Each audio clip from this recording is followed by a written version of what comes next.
welcome everyone to Artisans.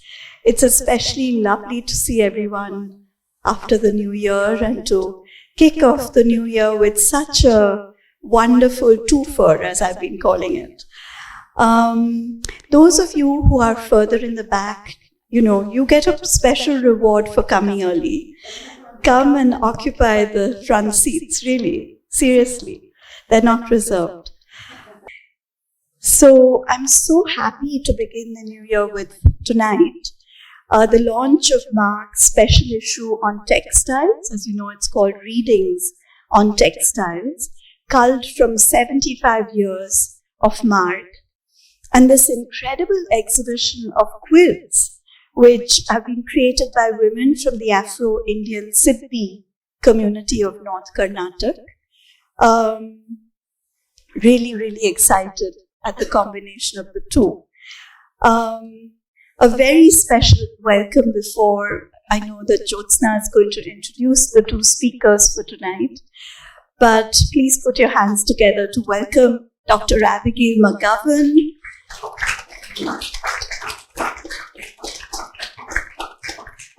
and Dr. Monisha Ahmed.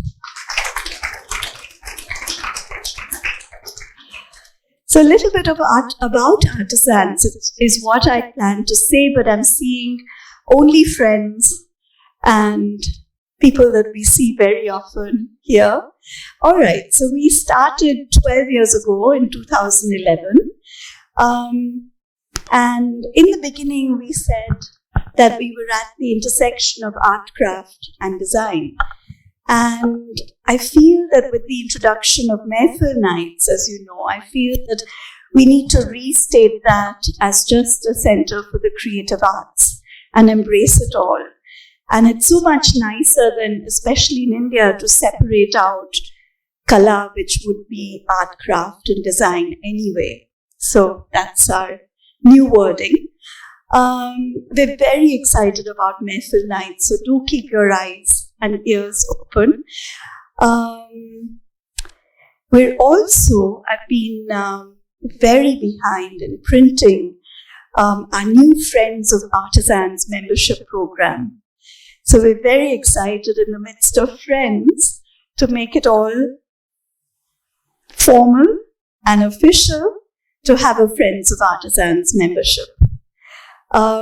And do let us know if you'd be interested, and we'll definitely follow up. So the reason for which we're all gathered tonight, may I hand it over to you, Jyotsna? Thank you so much.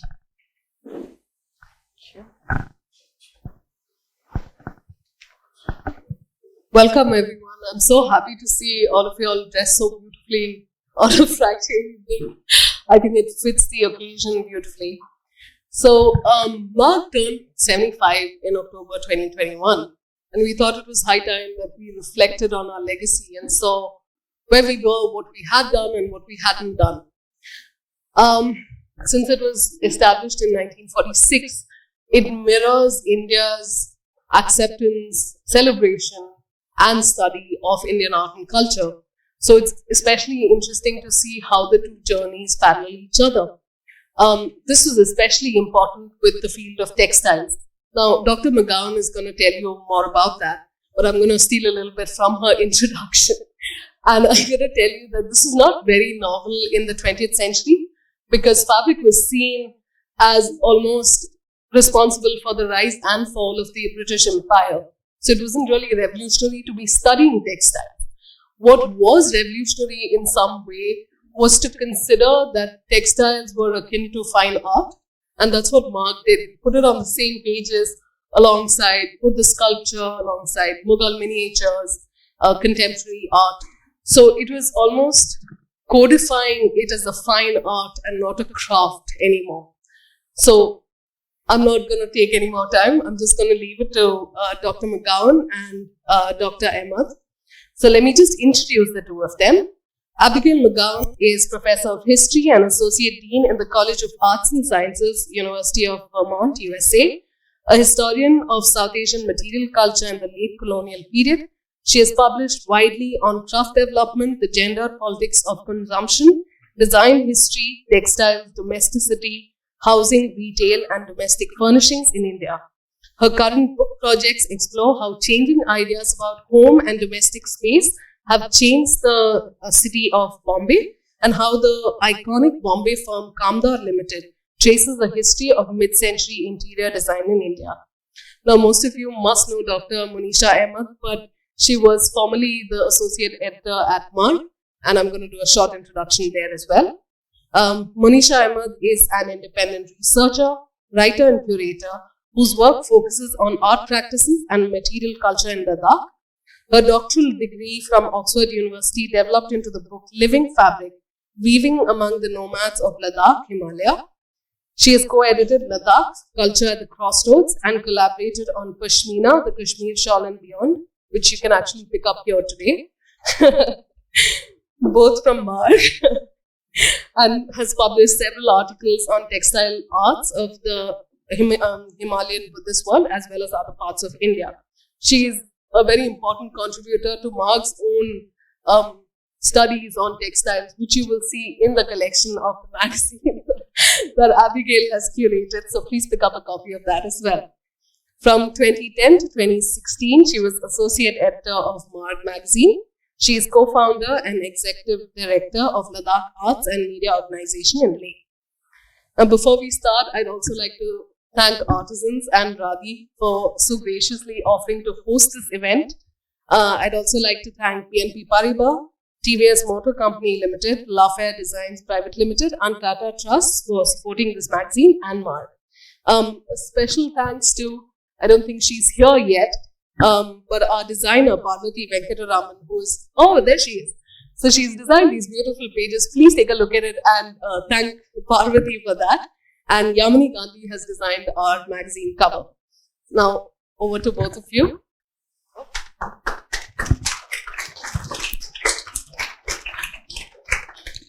Thank you. Thank you all for coming and being part of this event. And thank you for the opportunity to be here at Artisans, a place I've loved and valued since it opened, but also to be a part of Marg. This has been a great collaboration and one that I've deeply enjoyed.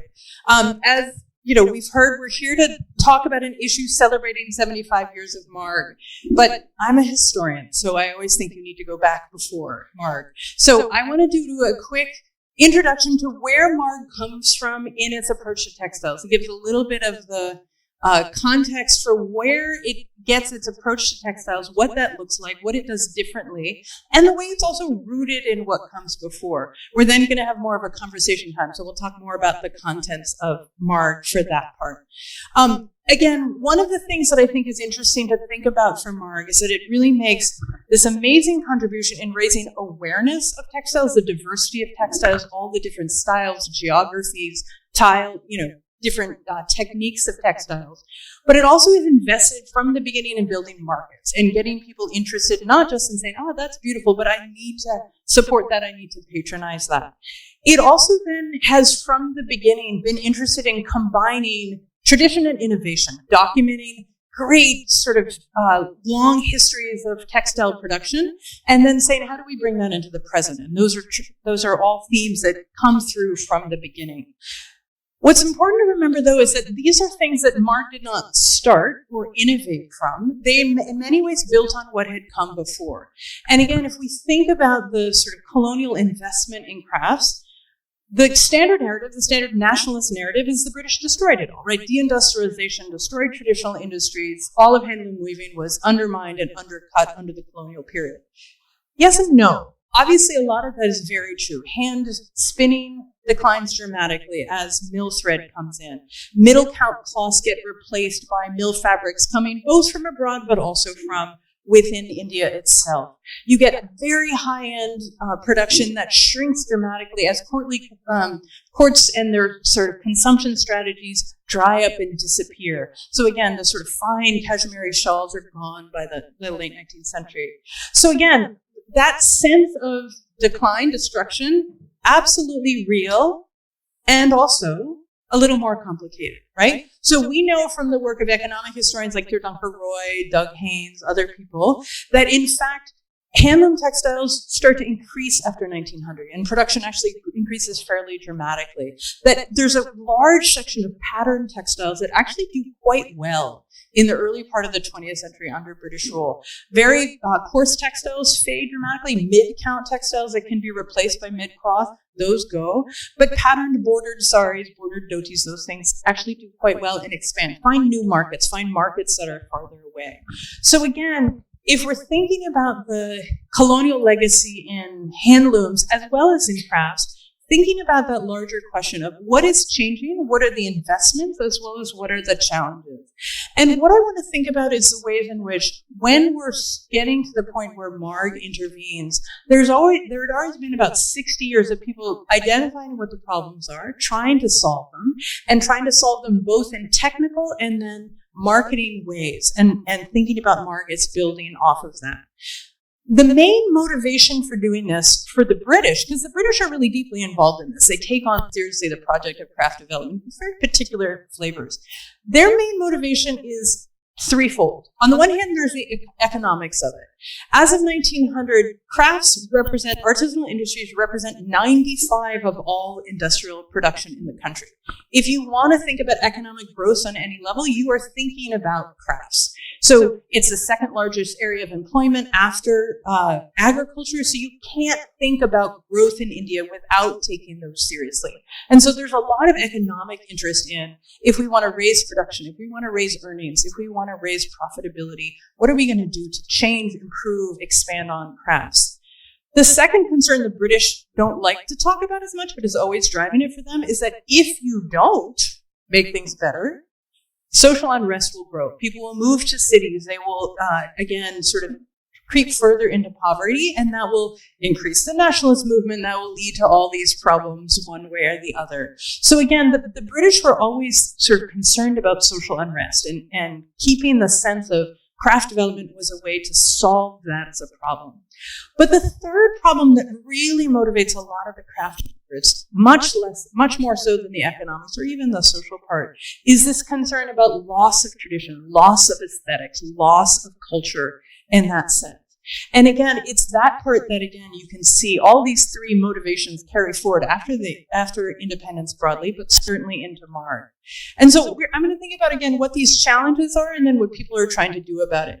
Again, if you want to think about that concern about the loss of culture, it's important to remember where people start appreciating, again, both the breadth and the glory and then the detail of craft. So if you think about the Great Exhibition of 1851 in London, this is the moment when sort of Europe realizes the breadth and the diversity and the richness and the artistic achievement of crafts. They've known the products. They've been importing, obviously, cottons for hundreds of years by this point.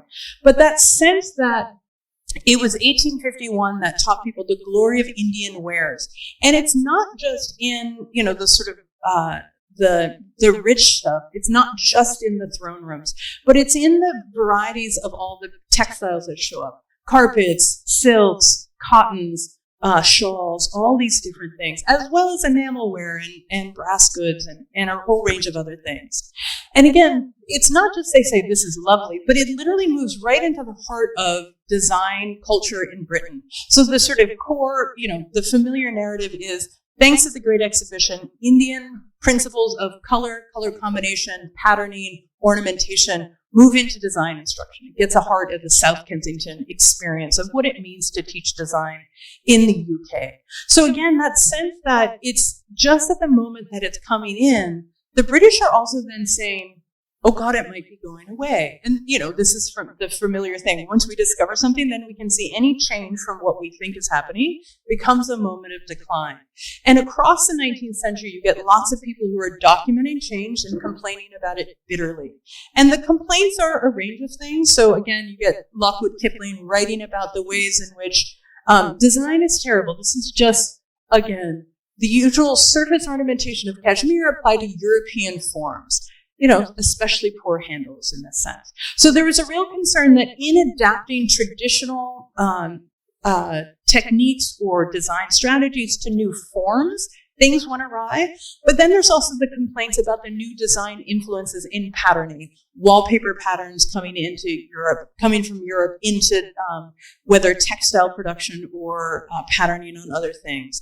And so there was a real sense of cultural loss, that the things that we know are glorious about Indian crafts, Indian textiles in particular, those are under threat. So what do we do about it?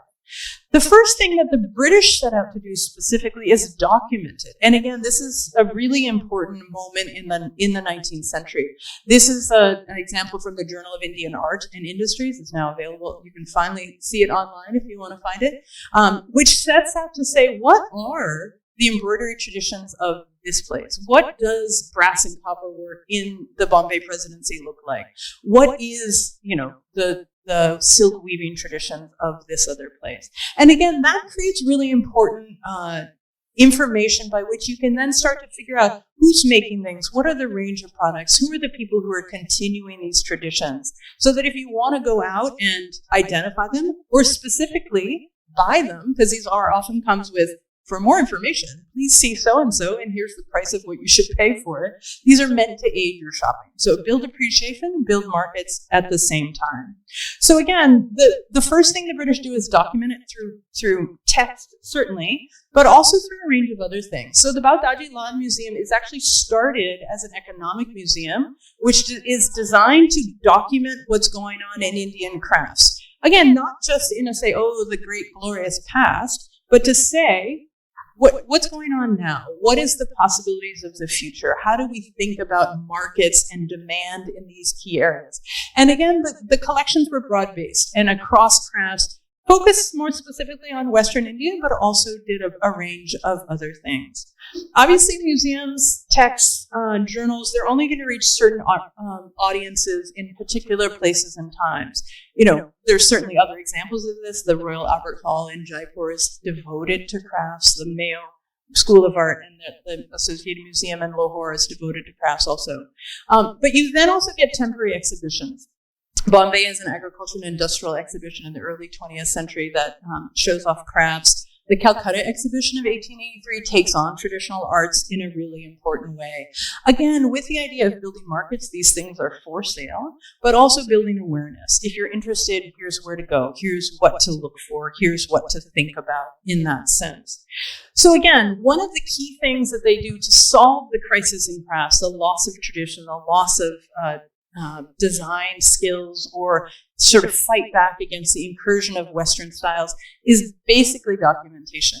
But that was always just the prelude to intervention.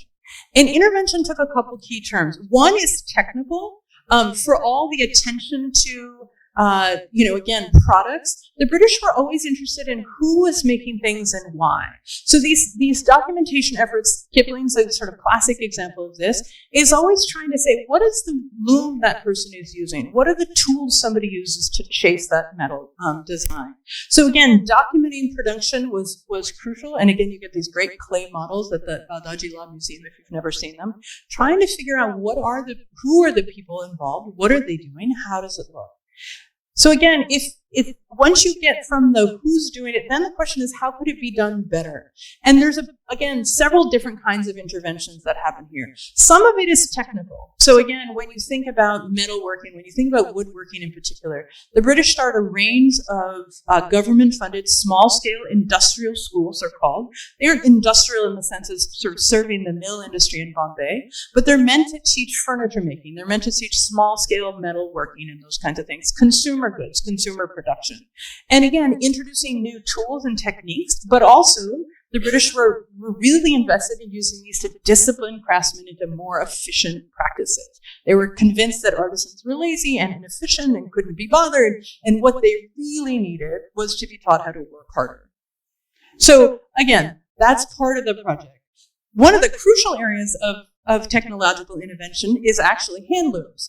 There was a large effort starting in the 1890s, takes up as of about 1900, to improve on the technologies of hand loom weaving. Hand loom weaving is notoriously slow. Threads would break. Again, if we want to make weavers earn more, if we want to make the productivity go up so that we can have more cloth available and the prices would come down, how might we change the warping strategies, the warping technologies? How might we change the dyeing technologies? How might we change looms, specifically to make the sort of throw loom faster? This was a prize-winning example developed at the American Marathi Mission that sort of was the fastest hand loom of its time. Also a complete failure, so expensive nobody could buy it, particularly not a weaver, and certainly nobody could repair the thing. So again, technological intervention with a goal didn't always hit the mark in that sense. But again, this stuff long predates gun, right? The sense that there's a problem of productivity, there's a problem of efficiency, there's a problem of output, and we could solve it, both by technology, and then in this case for handloom weaving, they sent out weaving instructors. They had sort of traveling weaving schools that would go out throughout Western India, also in all other parts of the country, to go to weaving centers, bring in new technologies, a new working machine, a new loom, try to work with local weavers and improve things. Again, mixed success in it, but it was the goal. The other major intervention they did in terms of, again, trying to change what artisans were doing was in design terms. And the key sort of institution here is the J.J. School of Art.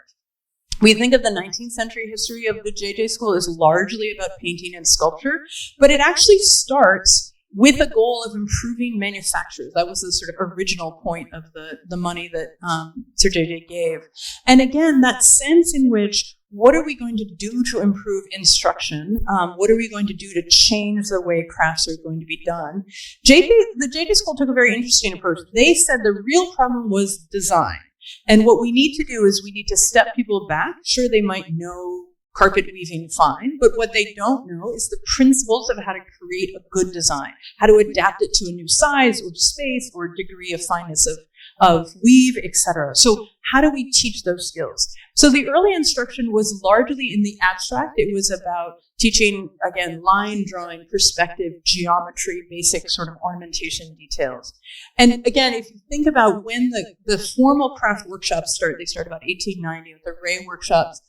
In this example, this is the carpet weaving sort of workshop within the Ray workshops. You'll notice that these boys are not learning. They're not there as students. They're there just to do the stitches. The thing that was being taught was these patterns and how to create a pattern for a carpet, how to adjust it, again, by scale, how to combine colors effectively. And this was based on pulling out old examples of carpets that have been found in Bijapur as well as in other places. So again, how do you draw on history in order to do it?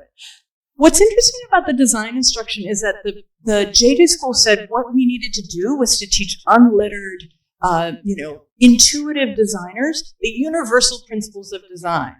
The crucial part is they were not ever supposed to be universal designers. So in 1903, the Bombay school, the J.J. School, sends an entire room of furnishings to the Delhi Darbar exhibition. And this won gold prizes for all, as an excellent example of Indian design. And that sense that out of the art schools, the only thing that was acceptable was sticking within the category of Indian design. You couldn't suddenly start designing Louis XIV's furniture or whatever. It had to be Indian. The question, of course, is, what is Indian and what's the boundaries of it? This was seen as the perfect example of Indian design. Lots of things in here, of course, including a dining chair, are fairly novel. So again, I'll give you some other examples. This was a example from the Ahmedabad Wood Carving Company set up by the Hatti Singhs, and then in combination with Lockwood de Forest, who is a compatriot of Louis Tiffany in New York. American designer comes over, designs this bench, pulling together motifs out of Ahmedabadi wood carving based on, house decoration, etc. Does so in fabulously odd ways. The sort of snake is a little creepy to me. The combination of elements in one thing. The form of this bench is actually something he brought from Cairo, where he'd been before. This is quintessential Indian design.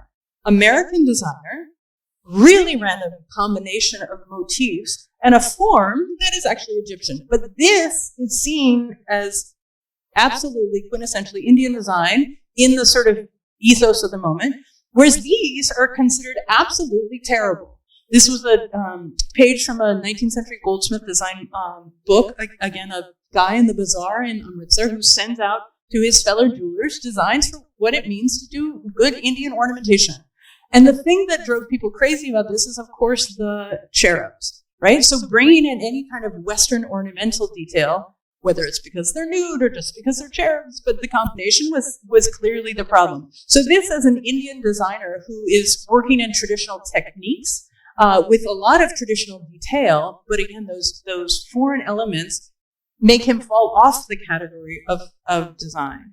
So again, if we're thinking about what qualifies as Indian design in this art school moment of trying to revive what's tradition, Lockwood Kipling, sort of father of Rudyard, fierce imperialist, British trained, he becomes the epitome of how to do Indian design in a really fascinating way. And this is an example, again, from the Journal of Indian Art, where he takes here's the traditional wood carving of Punjab, and he applies it to furniture.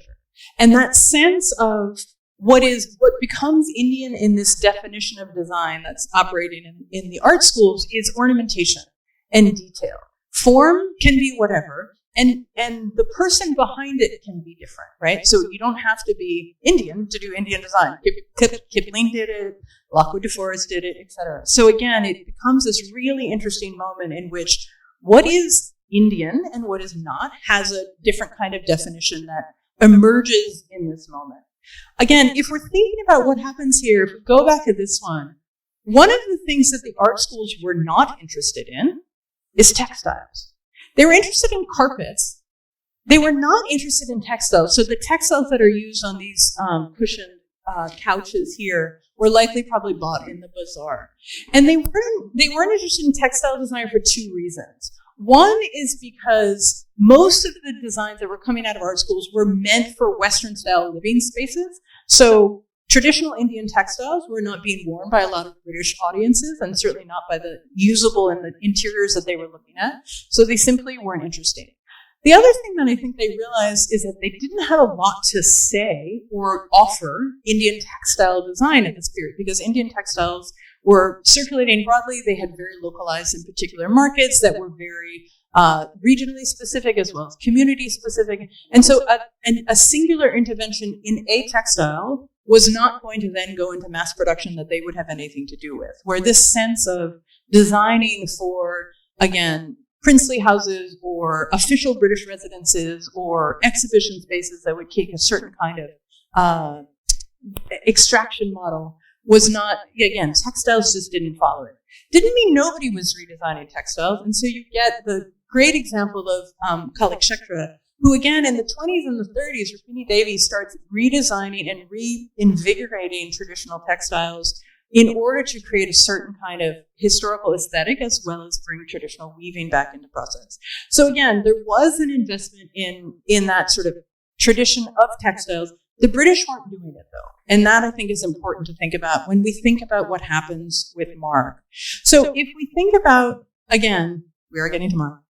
If we think about getting to Marg, one of the interventions they do is they bring attention to textiles in ways that the British had said, yes, they're lovely, but we don't really have a lot to offer. Marg from the beginning says, these are traditions that are vibrant and alive, that need reorienting, that need reconfiguring in order to find new markets. And they took it seriously. They also took very seriously the idea that everyday textiles mattered.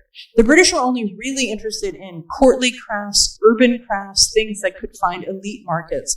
And a lot of the early documentation in Marg is focused on folk embroidery, on everyday printing, on things that had wider mass markets. And so again, finding the ways in which Marg takes the idea of documentation, the idea of building appreciation, the idea of building markets, and then reinvest it and says, this could be for a wider audience, a more popular audience, a more geographically widespread audience that is not just urban and not just elite. So again, if we're thinking about Marg, I want to think about the ways in which the colonial legacy carries forward. Some of the things that come into Marg is the idea that outsiders rule, right? So neither under the British nor under the early days of Marg was there a sense in which craftspeople were going to lead change, right? It was always outsiders. John Lockwood Kipling was going to tell everybody what new styles of carving would be. Bhupal Jayarkar and Kamala Devi said, we're going to bring in Nelly Setna to revive kalamkari. The kalamkari artists can't do it themselves. So that investment in outsiders is there, even while Marg then makes these really crucial interventions. Before I end, I do want to admit that there's one person who obviously hasn't figured in the story, right? So I am interested in a story of textiles as a story in which Marg inherits the interest in textiles from a Gandhian moment, right? This sort of investment in khadi and swadeshi and in building up sort of productivity for the nation. But in many ways, Gandhi's vision of textiles is both an aberration from the colonial interest in textiles as well as Marg's interest in textiles. And I think the fact that there's been very little attention to khadi in Marg over the years is sort of part of this. In part because Gandhi was obviously interested in simplicity, in standardization, in a relatively coarse weave of things. So he wasn't interested in the grand, fabulous, colorful diversity or the deep skills of high-end production as well as, again, folk skills. So the investment in textiles makes the sort of project of Marg makes sense in terms of everybody agreed textiles mattered. But Marg argued they mattered in ways that are really different from what Gandhi did. So I'm going to stop there in order to then not steal all the thunder from Monisha. So thank you. We'll move to the conversation.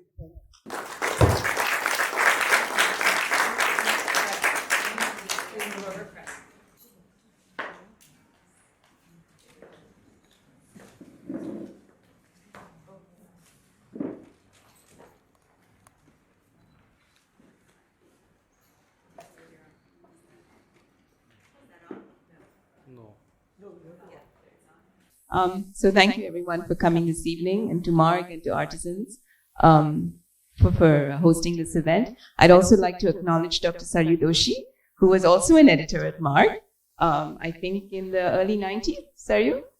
Early 80s. But also when some of the textile issues volumes were done, no? Woven Silks was not done when you were there? No, none of the textile issues were?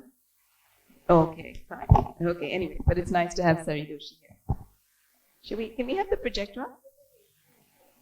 Yeah, you did the Kalamkari issue with Nelly Setna. Yeah, you did. Can we have coming on? So really, on the occasion of the launch of this special issue on textiles by Marg, and which Abigail has edited, we, in this conversation, wanted to discuss the role that the publishing house played in generating reflections on Indian textiles since 1946, and how Abigail's own work, which is through her book, Crafting the Nation, particularly the work that she's done on textiles, is reflected or not reflected through the writings on textiles in various Marg publications.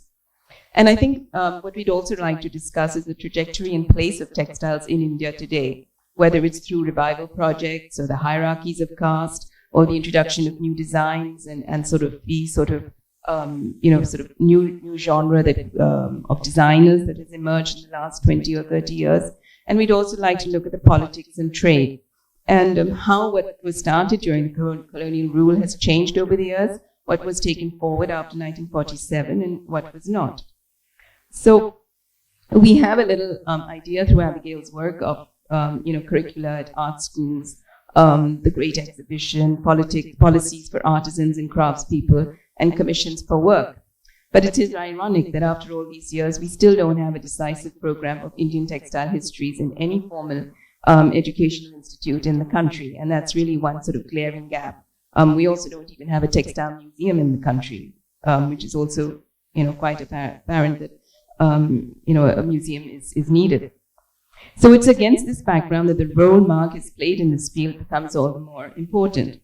Alongside Marg's publications, there was also studies on textiles coming out in the 50s, 60s, and 70s from the Victoria and Albert Museum in London, and also from the Calico Museum of Textiles in Ahmedabad, which was established in 1949. So we have not only Marg, but we also have the V&A, we have the Calico Museum, and they were all kind of doing corresponding studies on textiles. Maybe that's something you can comment on. So what we have here are some of the early issues of Marg that looked at, looked at over the last, when Marg first started. And I just wanted to ask Abigail, what did you, while you were working on this issue of Marg, how did you see the contribution, Marg's early contribution to the field of Indian textiles, and how relevant do you think the content was when Mukherjee was first working on these issues?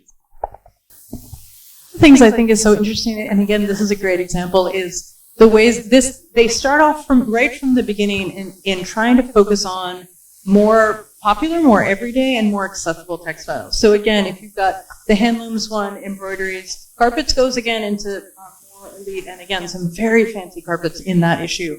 But the focus on handlooms was both to try to document, but also from the beginning saying, how do we reinvigorate, find new markets? What is the work of the Weavers Service Centers? How are we trying to bring these to new peoples and new places? So you can see that emphasis right from the beginning on, again, markets, accessibility, popularity, but also the ability to translate old into new from the beginning. That was there in particular. And the embroideries one was also really interesting and useful because, again, it says, not just here's what the finest embroideries are, or here's not just the well-known embroideries, but we want to start looking in new places, and we want to start asking how do people broadly participate in embroidery as a shared tradition. And again, the introductions to these ones are really useful because, again, Kamala Devi Chattopadhyay in the embroidery issue says, embroidery is painting with a needle. That's what she titles her article. And that investment of saying, we need to think about art as a slightly different category than we have. It's not just Mughal painting, it's not just architecture, but this is art of its own value and aesthetic and glories. And I think that sense of doing the popularization, but also doing that elevation of saying, individual creations here matter in that real way. Yep.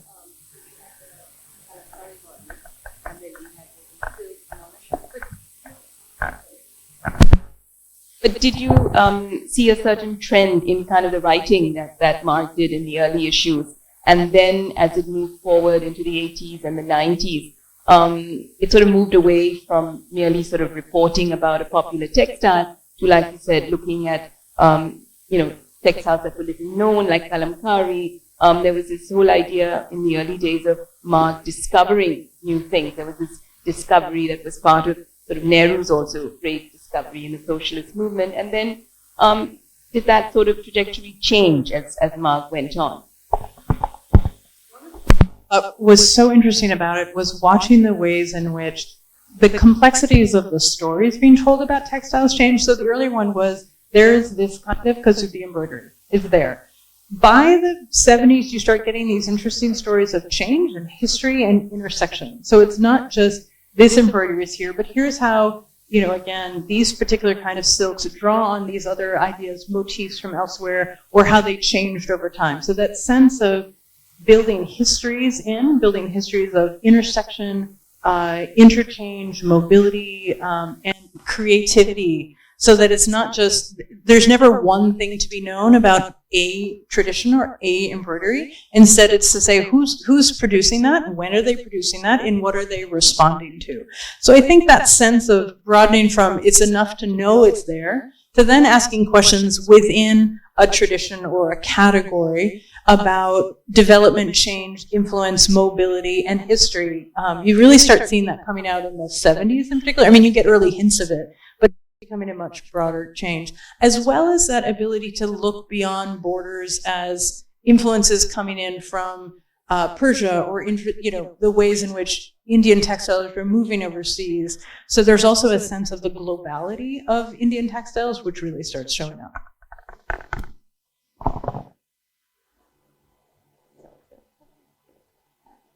And then I think, by 2010, textile studies maybe became a little bit more also about looking at community and looking at individuals who had contributed to the textile movement, actually sort of looking at as people as names and not just as, these are, bandhani makers or these are, embroiderers or anything. But I think slowly people began to be looked at as specific, as individuals also, and how they have contributed to the textile scene in the country. How did you sort of, there was kind of like 3 shifts almost in Marg. How did you approach the last one? On the one hand, I think there was a shift towards ethnography. I think the influence of anthropologists, being able to go out and ask questions, not just of a product, but who are the people making it, and what is the context in which it's used, and why does that matter, both in terms of shaping the individual object, but also the ways we need to respond to that object. Objects are not inanimate, they're not, just static in the world. They are enmeshed in things and embedded in things. And that investment in ethnography asks different kinds of questions about meaning.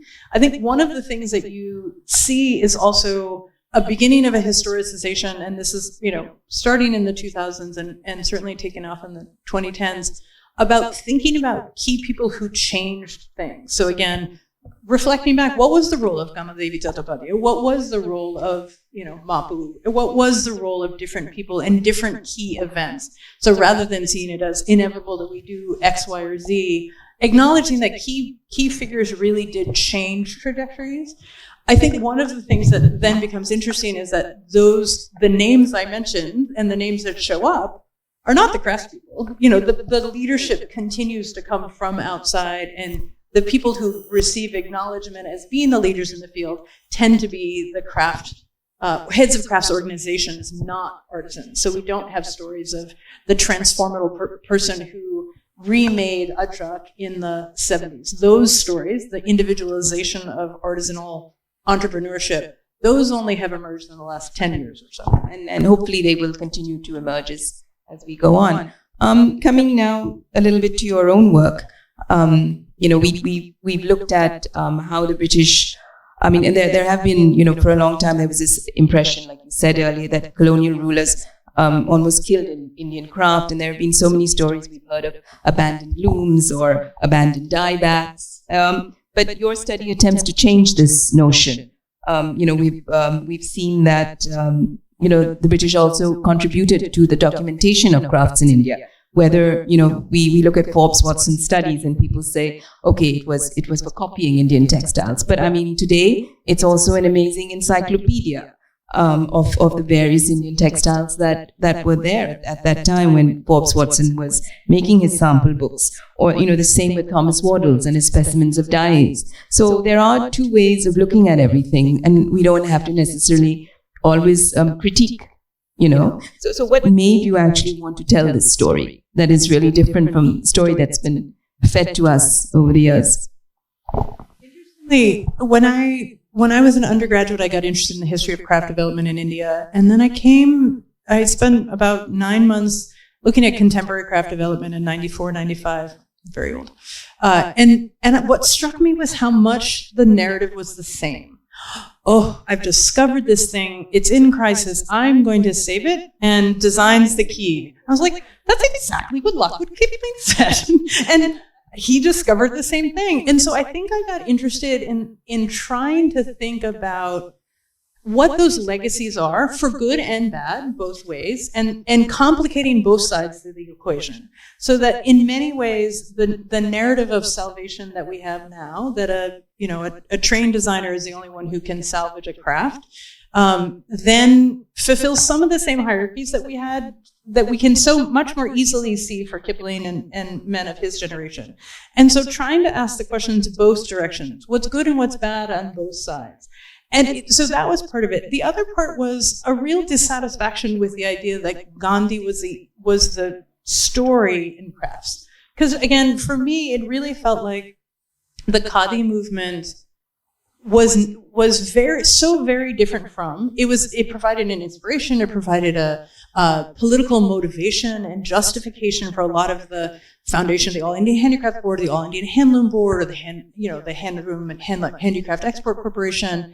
But the actual strategies were very different. And so how do we place those? How do we root those? How do we make sense of those?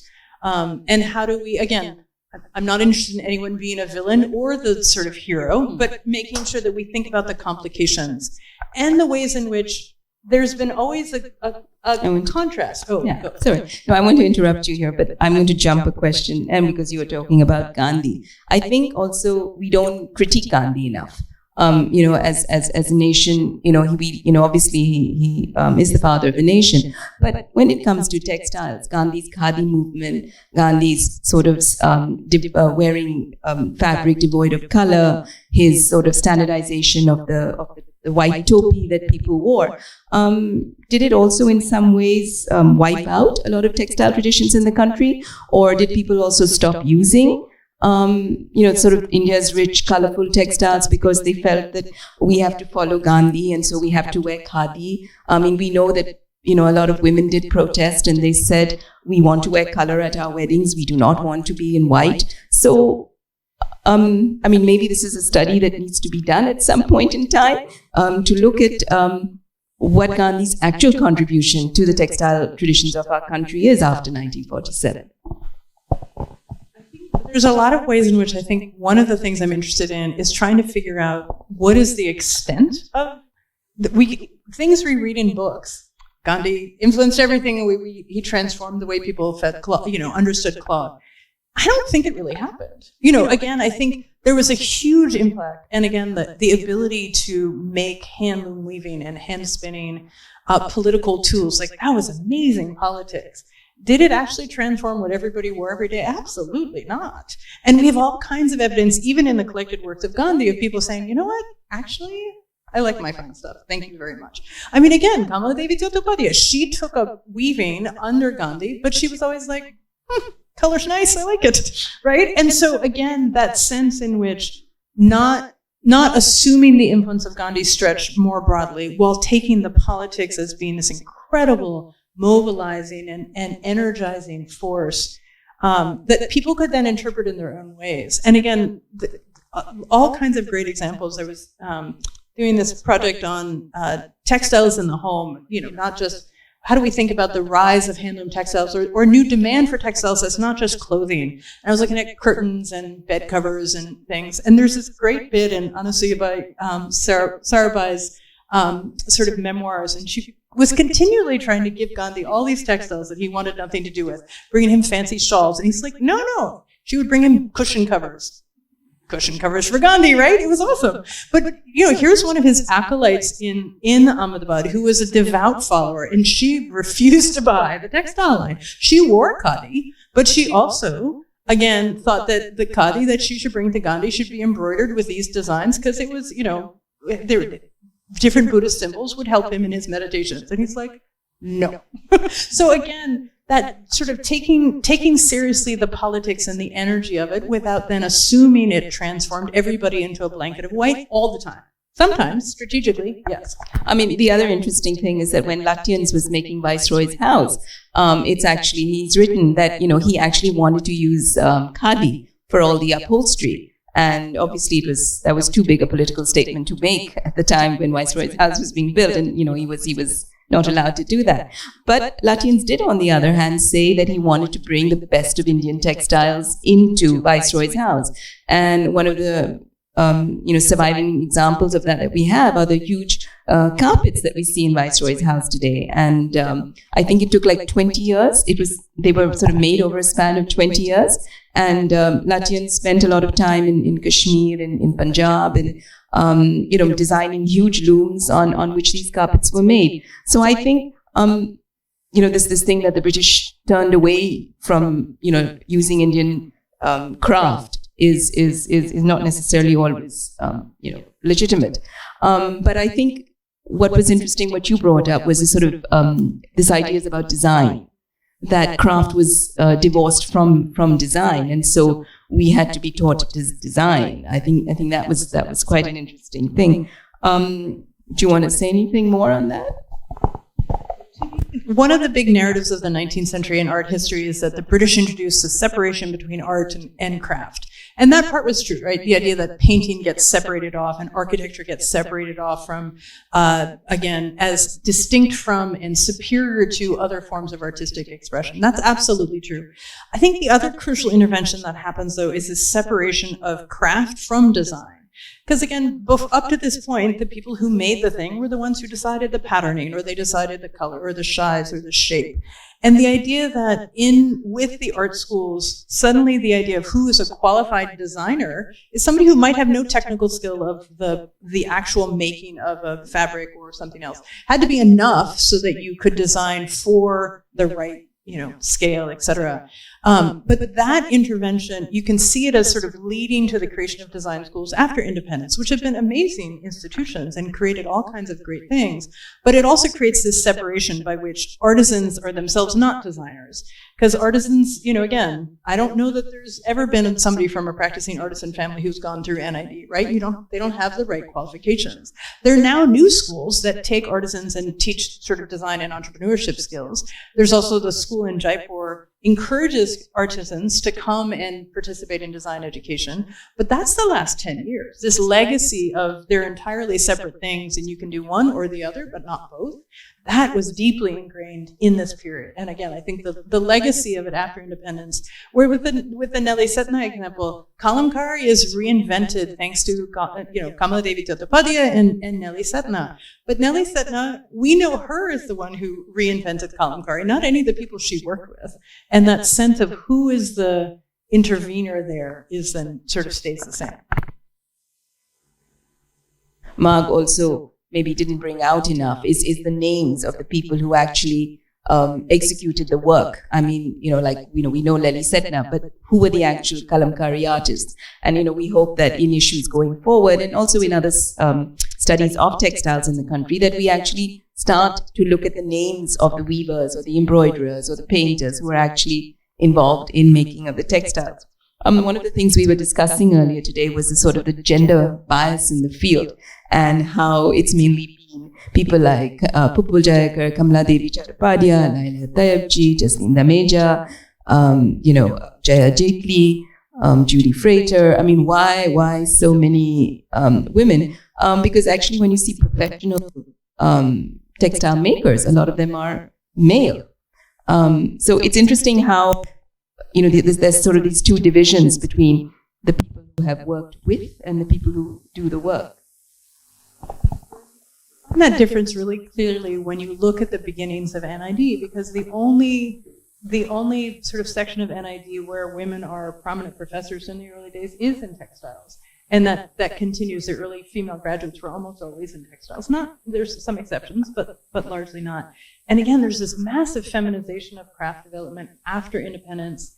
And I think it's because it becomes associated, the economics of it fall back and it becomes about decor. It becomes about household furnishings. And therefore it's soft goods. And therefore it comes out of and builds on and connects to what had been home economics, domestic science training, not design. And so the sort of feminization of craft leadership, obviously prominent exceptions, whether, Martin Singh or Rahul Jain or, others, but again, that sense in which the leaders of the field, and Kamala Devi and Pupul, I think really are sort of starting that trend. There's also a sense in which even before independence, textiles are a women's assignment and a women's project and women's responsibility. Maintaining textiles, repairing textiles, deciding, again, what the use of textiles is going to be. So there's it slips into home management in a way that I think then provides space for women to become designers, but also that women become prominent in crafts and they're not as sort of well acknowledged or recognized in industrial textiles. Again, Nelly Setna is an example. We have some early women who become prominent industrial designers also. But I think that sense of, crafts is a little, it's seen as less important and it's seen as certainly less money involved. So nobody has to invest in putting out 200,000 yards of your product if you're just working with some kalamkari, producers or something. So again, I think there's a sense in which it's a safer place for we can acknowledge women's leadership because it's not going to get us into too much trouble. There's a real sort of narrowing of that sense.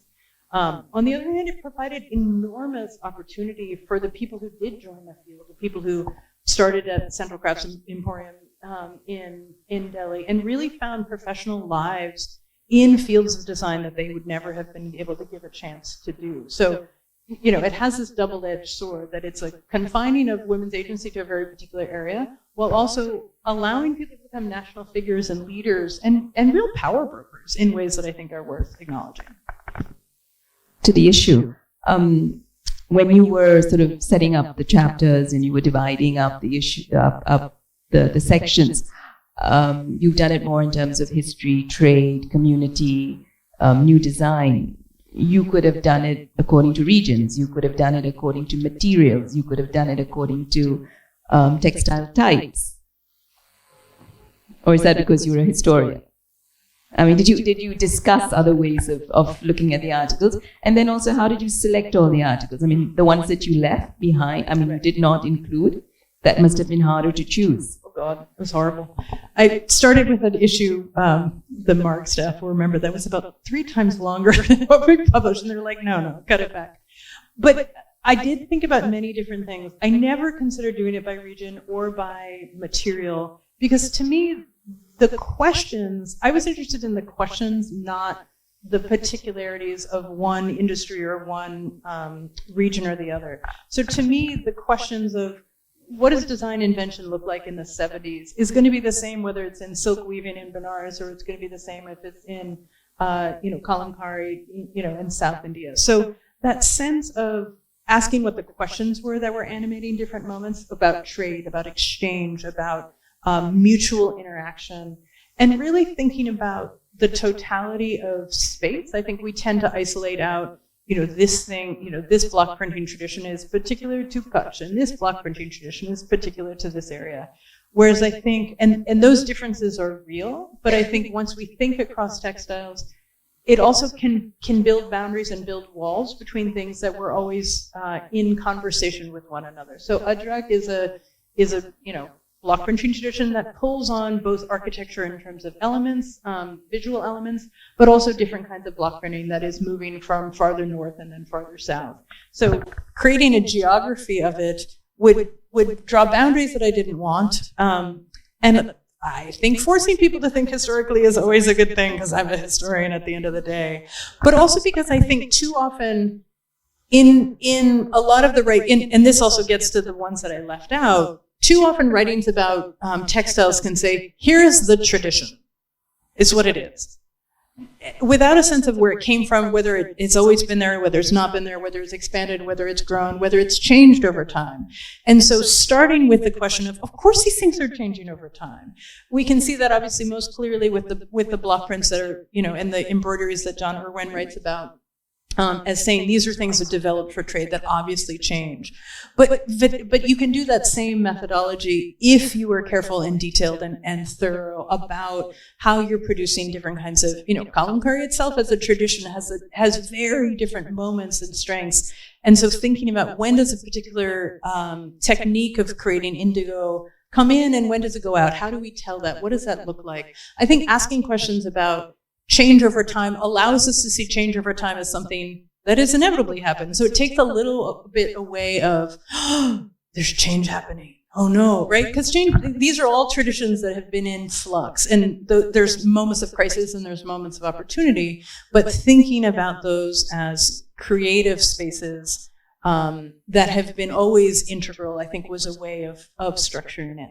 And I think ending with the designer part was thinking about the sense that this moment of the ways in which high design has picked up traditional textiles as in some ways building on that 19th century legacy, but also then offering different opportunities and different challenges going forward, in the sense in which there's definitely sort of strong artisan entrepreneur designers who are themselves leading the change in things like Adrak or things like certain kinds of weaving.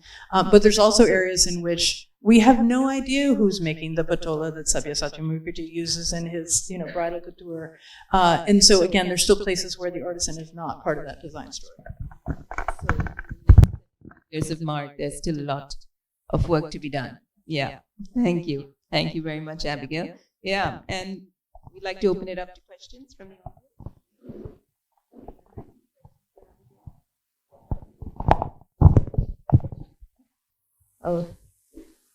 I have been associated with this movement of textiles for some time, and my interest in it as well. And I haven't looked at it from the point of view that you have, but I'll tell you what I found was that there were people who were influencers, like Pupul Jaikar. They are the ones who opened the eyes of us youngsters towards the different type of textiles, the different designs and all that. And of course, we have Kamala Devi as well, Kalakshetra as well. but that there were these differences, that there were these schools, that there were these types of textiles, all became interesting. Another thing that we found was that the transfer of certain types of patterns into different things. For example, we saw that Gatha was taken up. Until then, we didn't know anything about Gatha. I'm talking about myself when I was 25 or so. I had no clue what Gatha was. Then you began to get Gatha saris, and you saw these wonderful saris with embroidery. And then what was interesting was that they not only chose the motifs that were indigenous for them, but they took Varli painting. And you had borders of Varli figures on it. So there was this interchange as well. There was interchange of colors as well. Because we used to get bandhanis in certain colors, and suddenly you found them in pastel shades. Now, what was the interest in textiles at that time? Until then, women mostly wore French chiffons or mill saris. There was no interest in, not any specific and direct interest in using Indian textiles. And so this movement and this contribution of these women was very important in opening our eyes to what the traditions in India were and how could they be used, and maybe how, sorry to use this word, but how they were getting bastardized, But at the same time, I think it developed a certain consciousness. It made us aware. It made us look at things much more deeply and interestingly. I didn't even know what kalamkari was until they brought it to our notice, these sort of things. So I think they played a very pivotal role. And one of the things that you talked about is the designer and the craftsperson. I think I don't really know too much about it, but what I know is that Upul Jaikar came to the School of Art, and she took a number of artists and she set up these weaver centers, where at the weaver centers, these artists were helping the craftspeople to develop design. So you have the person with an innate sense of design being told what to do, and sometimes it worked wonderfully and sometimes it did not. Thing about those Weaver Service Centers is that, you have people like K.G. Subramaniam, who was working at the Weaver Service Center. They were amazing. But the designs didn't move out very well. So they were great projects for coming up with good designs. They didn't have a great way to then put them out into local weaving communities or be connected. Again, the fact that the Weaver Service Center was here in Bombay, there's not a lot of handloom weaving in Bombay, right? So in terms of why not in Sholapur, or why not in, Kutch or somewhere else? So again, I think the project was really interesting. I think the way it spilled out was not always effective. But your point about the ways in which knowledge builds, there's this, Martin saying one of the, I don't think it made it in the end, but there was this great article Rahul Jain and Martin Singh did where they were talking about how as of 2000, people knew so much more about handlooms than you had 50 years ago. Absolutely. And again, that's partly Marg, it's partly the All India Handicraft Boards, it's partly the exhibition circuits. There's all kinds of ways in which that knowledge is built. But the other thing that happens, and this is what brings us back to Radhi's great work, is that it's not just that you knew about it, you could get it, you could find it. It would come through as an exhibition. There were stores that were available. And this wasn't true before. And this particularly wasn't true before you start getting the handloom house sort of movement. And again, a handloom house had lots of problems, but thinking about it as a way in which suddenly you had access in Bombay to a range of Oriyan ikats. You had a range of kalamkaris, and they were brought here. It wasn't the full range of everything, but you started to get access to it and see it. One of the ways I actually got into this project is because I got the sort of twin interest in furniture and fabrics is when I would, visit various friends and I would say I was interested in crafts, I would get a tour of people's saris, right? And you'd be like, oh, this is the one I brought from Calcutta. This is the one I brought from here. And so I got interested of how do you mark a geography as well as your own personal history by where that sari came from, as well as when it appeared in your life, what did it mean to you? And that gets to the use part of it. I then also got interested in the store-well cabinets in which they were stored, so that was a whole other side project in Godric's furniture, but that's a side thing. But yeah, that sense that knowledge is fundamentally different now. We know what we're looking at. We know where it's likely to come from, and the source matters to us. That's different, and that helps us think about being different kinds of much better informed consumers. Not only that, but the source and the experimentation with it. Not always successful, but certainly there is experimentation within the tradition, probably inspired by some of the designers, probably inspired by their own work, as they progressed or as they developed. But those were the things that were very interesting about that period. I mean, I grew up in that period and I've seen all these things.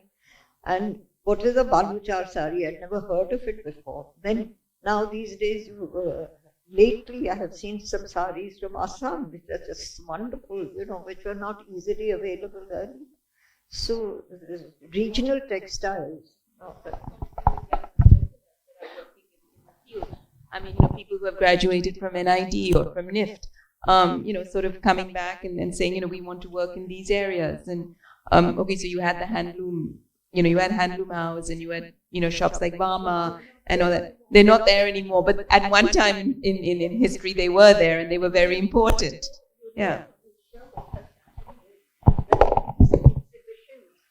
That the exhibitions and sales by various regional centers, by various craftspeople getting together and showing things, has opened up a new market. And they are cheaper at times, they're much easier to get and avail of. So it has become democratized. Yeah, go ahead.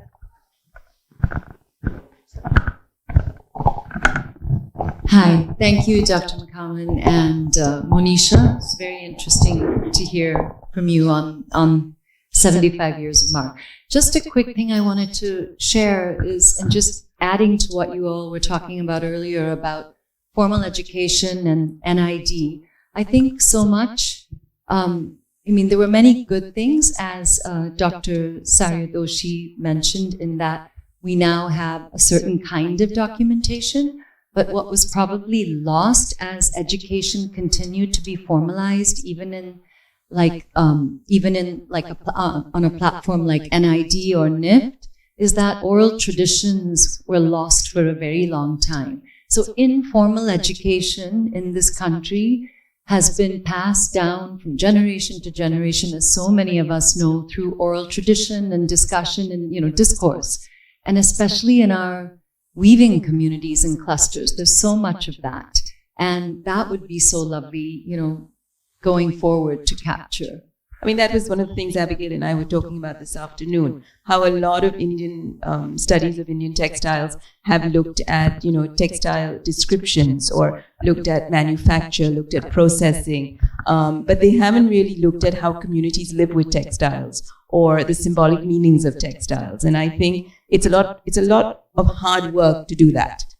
It took me maybe 2 years of working in Ladakh before people actually opened up and started telling me their stories, because these stories are very private to people and they will not tell you them so easily. So I think a lot of people who have gone out to do textile studies, or even let's say NID or NIFT, they send them out to the field for 3 weeks, and they think they can come back with sufficient textile documentation to be experts on what they've done. I mean, it's really good for a start, but it's not enough. And I think that we're already too late in India. We probably already lost a lot of our oral history on the subject, because people just haven't, when they were studying textiles, they were not really looking at this part of also of the ethnography of the textile. One of the things that I love is the ways in which a lot of the documentation projects are a study of, not a study from. And again, that learning from artisans or craftspeople of any kind, and saying that they're the ones who embody the knowledge. One of the things that was really striking to me when I was doing that historical work was watching, sort of reading all these studies in the 19th century where the British were trying to document dyeing. Like, good luck, right? Because dyeing resolves requires a knowledge of what the temperature was that day, what's in your particular water, what the sun strength was. And they would try to reduce it to this chemistry because they were, trained in chemistry, and it would work. And so it was kind of awesome because that sense in which they wanted to abstract the knowledge from the bodies that knew it and practiced it, because the bodies weren't valuable to them, right? And the people, they thought the knowledge was more important than the people. And I think there's a lot of that still of saying we can document what, again, in 3 weeks I can tell you everything you need to know, because there's a sense in which it's the question of taking some pictures, writing some notes, and saying this happens and then this happens and this happens. None of those things will make you be able to go out and do that weaving or do that textile. And that sense of the slowness and the embodied nature of a different kind of learning and the investment in an oral tradition, that's a different kind of learning from, not learning about. I had an observation.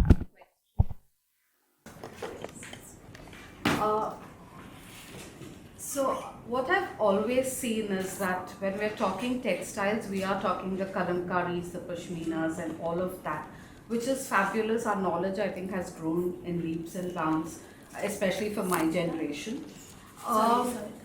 Is the mic on? Oh, it might be on. What I find missing as a researcher, as a textile researcher, and again I have the British to thank for the little information I'm getting, is that the clothes worn by the lowest rung of society is never documented because they're not considered important. Now, what's happened because of the lack of documentation in any form is that we've not captured the visual history, we've not captured the oral history, but this rung has risen.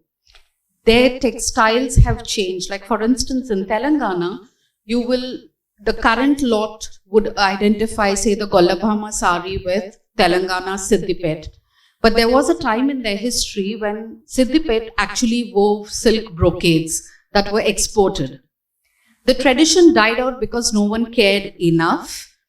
And the Gollabhama came in much later in their history as a symbol of the separatist movement.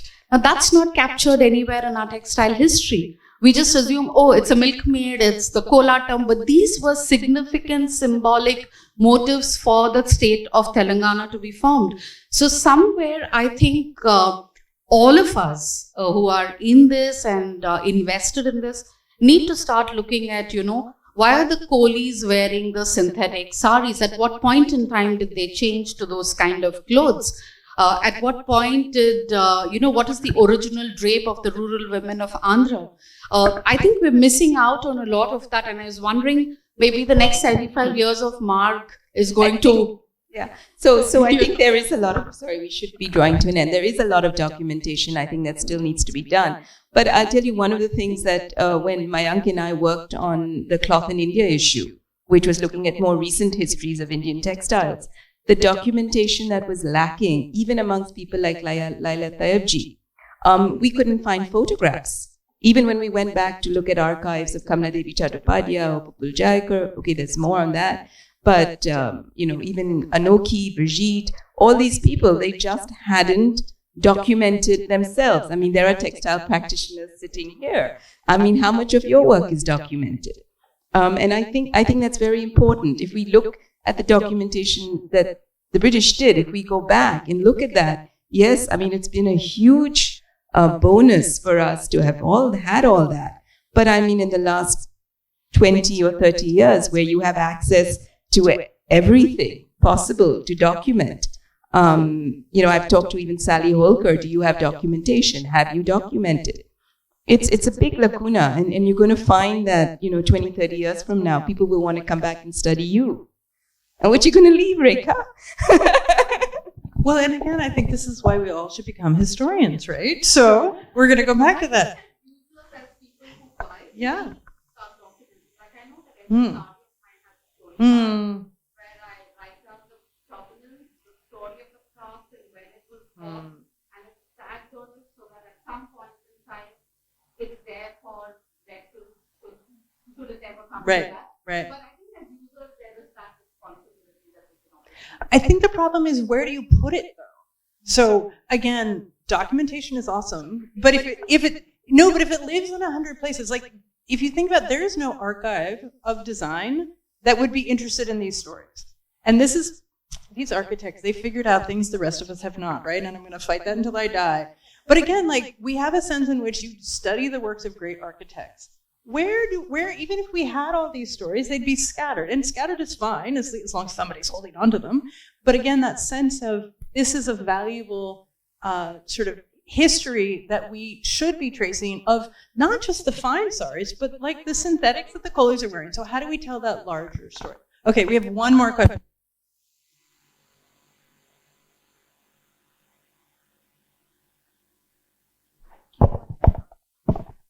So this is in continuation with what you were just saying right now, the role of the patron, buyer, consumer, which I'm very interested in, because in the last 25 odd years, there's been another wave of patrons and buyers, like the Japanese buyers coming to, patrons to jamdani and embroidery and stuff, which has kind of taken away the color, we are only talking indigo and certain earth pigments, which aren't necessarily celebrated indigenously. They weren't and they aren't. Even if you cut across to the west of the country, look at Matani Pacheri, which have become so stylized and become very fine kalamkari, losing a certain kind of simplicity. And so I think there is the role of the patron also, instead of just consuming mindlessly and trend-based, which is this whole Instagram idea of shopping for handloom and craft and textile, which is great because you're able to buy directly from the craft person. At the same time, you're actually just consuming what is trendy without truly engaging with the craft. So it's a bit of a dichotomy right now that we're going through as a generation, and I've come into consuming or collecting textiles maybe in these last 20 years. And there's something to be kind of researched and thought about, this idea of consumer trends right now. You're talking about, you said, let's say, a changing color palette. I mean, Shah Mahuja changed the color palette, right? I mean, and even before him, Lutyens, when he was doing Viceroy House, he also changed the color palette. So I think there's this constant need to also keep looking back and to see, what was done before and what was done before and how have these trajectories come forward and, how are they used today? I mean, Bollywood, for instance, has a huge impact on dress in India and fashion and the clothes that are being woven. But, so I think these sort of little nuances, I mean, there's so much more that we can study and start looking at. Yeah. Sort of final perspective on that, I think making sure we're aware of the whole breadth of things. So even when we're all buying one thing, I want to know what that synthetic sari was, and I want to know what the 20 other things I didn't buy was. Because if we just go buy what we all bought, we all are kind of going in the same direction at certain moments, except for the people who are braver than the rest of us, right? And so again, how do we capture that whole? How do we preserve the memory of it? How do we gather the stories, oral and otherwise, and where do we put them? And how do we make that a history? I spent a lot of time in British archives, and the British make me crazy because they have these amazing records of everything, right? It's mind-numbingly annoying. Because again, trying to get even some of the basic things, like the history of Kalakshetra, it's hard to access it. The sort of what Kamala Devi Jatapati was doing on a basic level, what did she do when she showed up to sort of work with a particular craft? We don't know. In part because we're not gathering those stories, but also we're not putting them in a place where other people can get them. Or we're not then letting people into the archives when we do have them, which is a whole nother problem. Okay, we're going to stop there now that I've convinced you all to be historians. Thank you.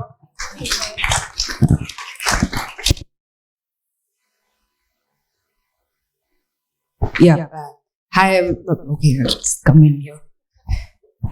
Thanks everyone for coming out today. I mean, it's great to see all of you. And I'd like to also thank our, I wouldn't call you a panel, but thank Dr. Abigail and Dr. Monisha for enlightening us today. And and I'd also like to thank Radhi and Artisans for setting all of this up. And I'm glad all of you decided to start your weekend this way. So yeah, thank you so much. Also, the magazine is available for sale, and you can go ahead and grab your copy here. Thank you so much for coming out.